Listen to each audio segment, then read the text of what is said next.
Olá pessoal, tudo bem? Vamos continuar então a nossa aula sobre interpretação e a análise das séries temporais, tá? E vou falar um pouquinho agora sobre modelos de previsão. Existem diversas técnicas, né? Desde as mais simples, que são possíveis de serem realizadas utilizando um Excel, tá? Uma função bem simplesinha, por exemplo, adicionando uma linha de tendência, gerando uma equação, até modelos mais sofisticados, autorregressivos, modelos que têm componentes não observáveis e que dão uma caixa de ferramenta para os economistas tentarem fazer a interpretação dos comportamentos das variáveis ao longo do tempo e tentar prever o que vai acontecer. O economista não tem bola de cristal, mas ele tem modelos econométricos. O fato é que o modelo matemático econométrico, né, que é uma estatística para a economia, que se propõe a fazer qualquer previsão, a única certeza que ele tem é que ele vai errar. Então, não se iludam de que os modelos matemáticos vão dar valores precisos do que vai acontecer no futuro. Ou seja, não é olhando para o passado que a gente vai ter uma certeza do que vai acontecer no futuro.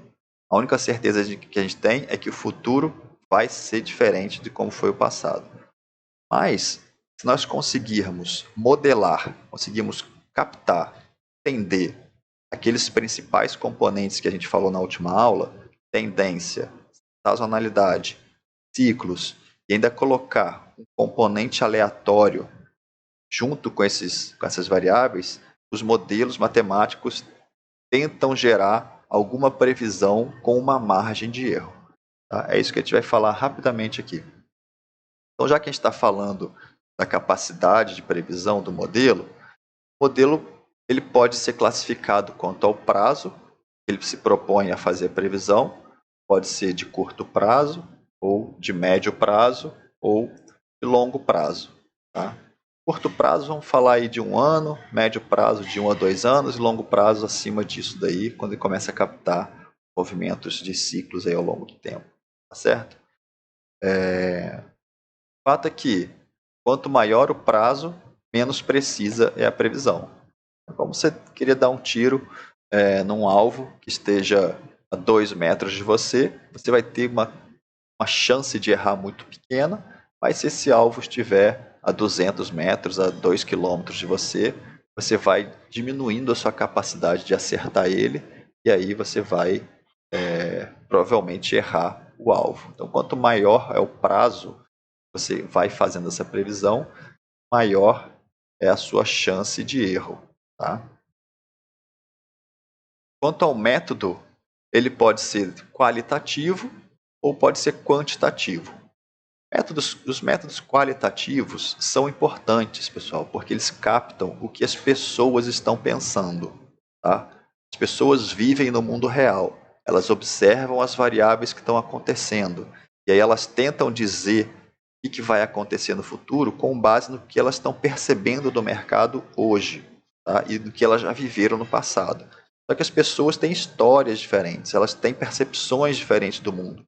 Então, quando ela emite uma opinião, ela está emitindo todo esse valor que ela já tem acumulado ao longo do tempo. Tá? Então, essas técnicas, elas tentam... Então, isso é uma parcela de subjetividade desses modelos, ou seja, eles colocam a opinião das pessoas no que vai acontecer no futuro. Tá? Então, existem técnicas para tentar minimizar isso, pesquisas de mercado, aplicação de questionários a especialistas, fazer uma analogia histórica com produtos similares, tá? Consultar um painel de especialistas e ligar lá só para pessoas que são especialistas e ver qual que é, se eles estão falando a mesma coisa, né? Fazer análise de cenários e assim por diante. Mas esses modelos, de novo, são modelos subjetivos, tá? Os modelos quantitativos, tá, são os modelos que usam a matemática, que usam técnicas estatísticas e modelos econométricos. A palavra aqui, econométrico, significa estatística para economista. Esses modelos basicamente olham para o passado e replicam os padrões encontrados para o futuro. Tá? E aí, é o que eu já falei no começo, a chance da gente errar aqui é grande, tá? Porém, eles são fundamentados por técnicas que são consolidadas. Tá claro? Bom, e aí existem várias formas de se fazer isso, tá? Vou passar algumas aqui só para a gente ter uma ideia do que eu estou querendo dizer. Quando eu vou utilizar um modelo determinístico, já falo o que é isso, eu vou pegar, por exemplo, uma taxa de crescimento que aconteceu no passado e vou projetar para o futuro. A taxa de crescimento ela pode ser um modelo matemático, tem uma soma aritmética, ou pode ser um modelo de crescimento geométrico. Não se preocupem com esses termos, eu estou só exemplificando. Então, uma taxa aritmética é que tem um comportamento próximo ao linear. Uma taxa de crescimento geométrica tem um comportamento próximo ao exponencial. Vou mostrar o gráfico aqui. Tá? Então, eles têm fórmulas matemáticas diferentes. Tá? Essa é uma fórmula para uma taxa de progressão aritmética e essa é a fórmula para uma taxa de progressão geométrica. Notem que essa aqui ela tem um exponencial n e essa aqui o n está multiplicando. Essa aqui é a grande diferença. Aqui o n, que é o número de períodos, tá? Não precisa se preocupar com essa fórmula, estou só mostrando que ela multiplica um valor e aqui ela eleva o valor a um exponencial, o que faz com que ela cresça mais rápido. Tá? Então vamos ver aqui, ó. Por exemplo, eu tenho valores observados desde 2001 até 2007, nessa série aqui.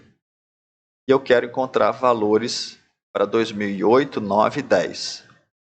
Aí eu tenho então os valores, ó, vai de 768, 930, 905, 1.17, 1.11, 1.17, 1.14 e assim por diante.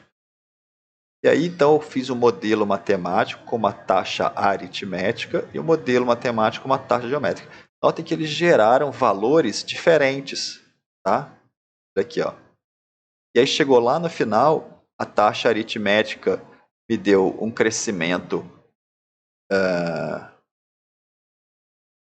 que chegou num nível de 1.829 e esse valor da taxa geométrica chegou no valor de 2.044. Provavelmente esses valores aqui estão invertidos, tá? A geométrica com a aritmética aqui. Eu vou corrigir isso aqui, porque geralmente a taxa geométrica gera um valor sempre maior do que a taxa aritmética, tá? Então eu vou fazer essa inversão aqui depois. Se não me engano, tá trocado aqui.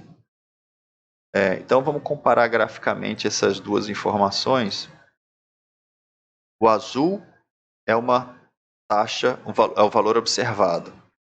O vermelho é o crescimento por uma taxa aritmética. Vê que é um crescimento bem linear, né? E não faz curva.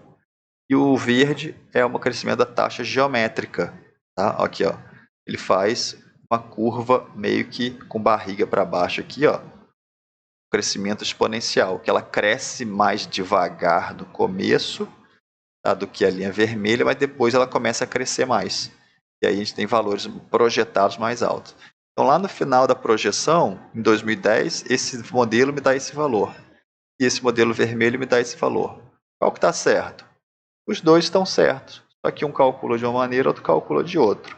Cabe a você, como analista, verificar qual que é a chance de qual modelo está mais correto. Claro? Modelos de regressão linear, tá? Ou regressão exponencial, que o Excel faz facilmente também, se gera uma equação e a partir dessa equação você projeta os valores. Então, uma equação linear, uma equação exponencial, tá? As duas com um erro aqui de 87, outro de 89, né? Acerto de 87, acerto de 89. E aí eu tenho também, de novo, valores diferentes. Então, notem que os pontinhos azuis são os valores observados. A previsão do modelo linear são os pontinhos rosas. E nesse caso aqui, a previsão do modelo exponencial, tá? ela é também da formato exponencial e não linear. Então, comparando os dois, ó, valores observados no linear e aqui valores previstos pelo modelo exponencial. Tá, ó, comparando os dois, ó. Tá claro? Bom, seria uma outra técnica. Tem modelos que captam variações sazonais, componente tendência, componente sazonalidade, por um modelo que a gente chama de modelo aditivo. Então, a linha verde seria a projeção para a próxima semana, digamos assim, ó. Segunda, terça, quarta, quinta, sexta. Segunda, terça, quarta, quinta, sexta. E assim por diante. Então, a previsão é que ele caia aqui, depois continue subindo e tem essa barriguinha aqui e volte para subir. Tá? Que é o que esse comportamento aqui está fazendo, ó. Então, ele tenta replicar no futuro o que aconteceu no passado.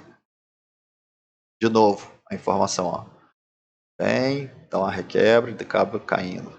Sobe, desce, dá uma requebra e acaba caindo. Vai subir. No futuro, então, ele vai cair, dar essa requebrada e descer. Claro? Então, os modelos tentam replicar o passado.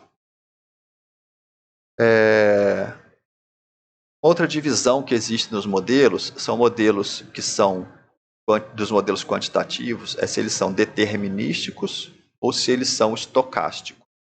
Qual que é a diferença de um modelo determinístico para um modelo estocástico? O modelo determinístico é que ele não envolve probabilidade de ocorrência dos dados, ou seja, ele não tem um componente do erro aleatório dentro do modelo. Tá? Então, em resumo, esses componentes, esses métodos determinísticos, eles geram um valor no futuro e aquele valor é o que ele acha que é o certo. Os modelos estocásticos, eles envolvem a probabilidade de ocorrência associada em cada evento, ou seja, para cada valor que ele projeta no futuro, ele diz assim, ó, eu acho que o preço vai ser 10. Só que ele pode ser 12 ou pode ser 8. E eu tenho uma chance que ele esteja entre 8 e 12 de 95%. Claro? Deixa eu ver se eu puxo uma planilha para vocês aqui para exemplificar o que eu estou falando e aí a gente já encerra essa parte dessa aula. Então, se vocês observarem essa planilha do Excel que eu estou trazendo para vocês aqui, trouxe alguns gráficos e vou mostrar aqui um exemplo de uma projeção. Tá? Deixa eu só centralizar aqui para ficar mais fácil a visualização de vocês.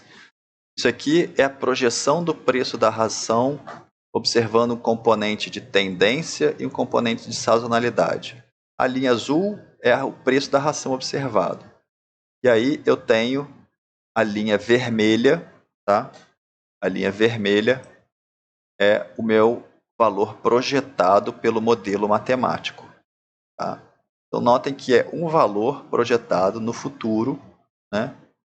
Eu estava lá em outubro de 2018, mais ou menos, e eu projetei até outubro de 2019. Eu não sabia o que ia acontecer a partir de outubro de 2018. Tá? Isso é uma técnica que eu usei que chama-se determinística, não envolve probabilidade de ocorrência. Aí se eu der o zoom, né, ou seja, eu peguei só esse pedacinho da curva aqui, ó, só esse finalzinho aqui, tá? Coloquei num gráfico mais ampliado, então esse é o valor aqui, ó, projetado para o preço da ração, melhorando aqui, ó, outubro de 18 até dezembro de 19, se não me engano. Então é um valor. Se eu passar para uma análise então essa é a análise determinística, tá? Com componentes de sazonalidade e tendência. Se eu quiser botar no modelo estocástico, eu vou ter algo parecido com isso daqui, ó. Então eu tenho de novo a projeção azul, os valores observados em azul, e a linha vermelha é o valor previsto. Tá? E notem que, além da linha vermelha, deixa eu apagar esse aqui, além da linha vermelha, eu tenho essas duas linhas verdes, que são os intervalos de confiança. O que quer dizer isso, pessoal? Que o preço da ração, de acordo com esse modelo, vai seguir a linha vermelha, mas ele tem a chance de ser qualquer valor entre esse intervalo de confiança verde aqui. Tá? Ele pode cair em qualquer lugar dessa região aqui, com 95% de chance de acontecer, em cada ponto dessa curva aqui. Tá claro? Então, dando um zoom novamente na série, eu tenho isso aqui. Ó. Vou apagar essas outras aqui, que são de menor interesse para a gente agora. Então, o valor observado era o azul, o modelo projetou a linha vermelha no futuro, tá certo? Projetou a linha vermelha no futuro e me diz, ó, esse valor caiu aqui, ó, 388, mas poderia ser 410 ou poderia ser 368.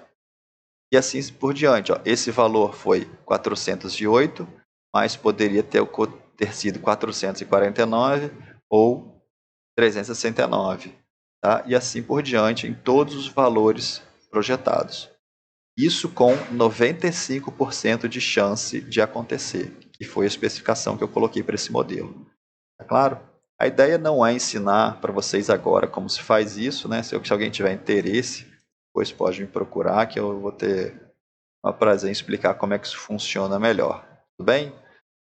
Espero que tenha ficado claro então com essas duas aulas quais são os elementos que compõem a análise de séries temporais, como é que é a intuição dos modelos de previsão utilizando esses componentes. Tá bom? Obrigado, um abraço e até a próxima aula.